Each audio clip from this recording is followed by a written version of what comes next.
Story भी monsoon से ही जुड़ी हुई है बिहार से, जहां पर मॉनसून की जोरदार एंट्री हो गई। प्रदेश में कहीं हल्की तो कहीं जोरदार बारिश हो रही है।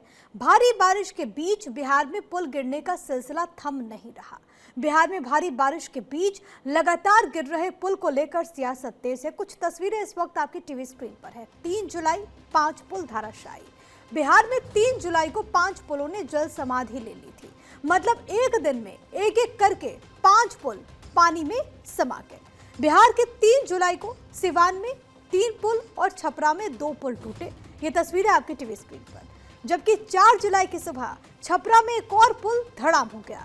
बिहार में गिरते लगातार पुल को लेकर सियासत एक दूसरे पर जुबानी हमला कर रहे हैं। केंद्रीय मंत्री गिरिराज सिंह ने बिहार के पूर्व deputy chief minister Tejashwi Yadav पर हमला बोला।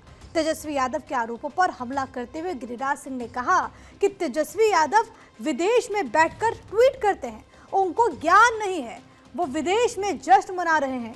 ये पुल या तो कांग्रेस के वक्त का है या तो तेजस्वी के समय का है। पुल की जांच की जा रही है। उनको ज्ञान नहीं है, जश्न मना रहे हैं विदेश में, ट्वीट कर रहे हैं तेजस्वी यादव। या तो ये कांग्रेस के समय का पुल है, नहीं तो तेजस्वी के समय का पुल है। पुल की जांच हो रही है। वहीं केंद्रीय मंत्री चिराग पासवान ने बिहार में गिरते पुल पर कहा कि इसे लेकर सरकार बेहद गंभीर है। भ्रष्टाचार करने वालों को बख्शा नहीं जाएगा। जरा सुनिए। नहीं, देखिए, ये बहुत गंभीर विषय है और इस बात का मैं विश्वास रखता हूं कि राज्य सरकार भी इसको उतनी ही गंभीरता से ले रही है। जिस तरीके से निर्माण कार्यों में भ्रष्टाचार की वजह से गुणवत्ता के साथ समझौता किया गया है, इसको कतई बर्दाश्त नहीं किया जाएगा। मैं प्रशासन के भी संपर्क में हूं, राज्य सरकार के भी, और इस बात को आने वाले दिनों में सुनिश्चित किया जाएगा कि भविष्य में कभी ऐसी घटना दोबारा ना घटे। तो लगातार जांच की बात कही जा रही है, लेकिन इन पुलों के बारे में कुछ बड़ी बातें आपको बता देते हैं। सिवान में पहला पुल देवरिया पंचायत में पड़ाइन टोला में गंडकी नदी पर बना पुल गिरा।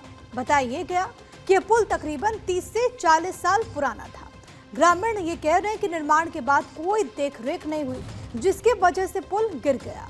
पुल के टूट जाने के बाद करीब 12 गांव के लोगों की आवाजाही प्रभावित हुई। दूसरा पुल सिवान के सिकंदरपुर और नौतंग के बीच धमही नदी पर बना था। भारी बारिश में भरभराकर गिर गया। गांव वालों के मुताबिक ये पुल भी तकरीबन 30 से 40 साल पुराना था। तीसरा पुल सिवान के तेघड़ा और तेवथा पंचायत के बीच धमही नदी पर बने पुल ने जल समाधि ले ली। ग्रामीण कह रहे हैं कि कुछ पहले वक्त ही इस पुल की मरम्मत हुई थी, कुछ समय पहले, बावजूद इसके ये पुल ढह गया। ये हम आपको सिवान के बारे में बता रहे थे, लेकिन बिहार के एक और जिले से ऐसी तस्वीर सामने आई, और वो जिला है सारण, जहां पर 3 और 4 जुलाई को 2 दिनों के भीतर 3 पुल ढह गए। इनमें से 2 पुल बुधवार को गंडक नदी पर 1 किलोमीटर की दूरी पर बमुश्किल 2 घंटे के अंतराल में गिरे। सारण में पहला पुल लहलादपुर प्रखंड में जनता बाजार स्थित गंडकी नदी पर बना श्री ढोंढनाथ मंदिर के पास गंडकी नदी पर बना पुल गिरा। जिले के जनता बाजार में इस पुल का निर्माण हुआ था साल 2010 से 11 में। हालांकि इस घटना में कोई हताहत नहीं हुआ। बरसात के बाद गंडक नदी में बढ़े जलस्तर का दबाव ये पुल झेल नहीं पाया। दूसरा पुल सारण के दंदासपुरा जंगल विलास टोला के पास गंडकी नदी पर बना था। ग्रामीण कह रहे हैं कि ब्रिटिश काल के बने इस पुल की देखरेख नहीं हुई और इसी वजह से ये पुल गिर गया। तीसरा पुल गुरुवार को सुबह सारण में ढह गया। सारण के गांवों को पड़ोसी सिवान जिले की जो जोड़ने वाले जो गंडकी नदी है, वहां पर बना 15 साल पुराना ये पुल ढह गया था। हालांकि पुल गिरने से किसी के हताहत होने की सूचना नहीं है। जबकि सारण में चौथा पुल 4 जुलाई को सुबह गिर गया। बता दें कि भारी बारिश की वजह से बिहार में करीब 17 दिन में 12 पुल गिरने की घटनाएं सामने आई।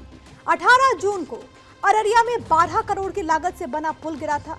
22 जून को सिवान में करीब 40 साल पुराना पुल गिर गया। 23 जून को पूर्वी चंपारण में 1.5 करोड़ की लागत से बना पुल गिर गया। 27 जून को किशनगंज में 25 लाख की लागत से बना हुआ पुल दहा।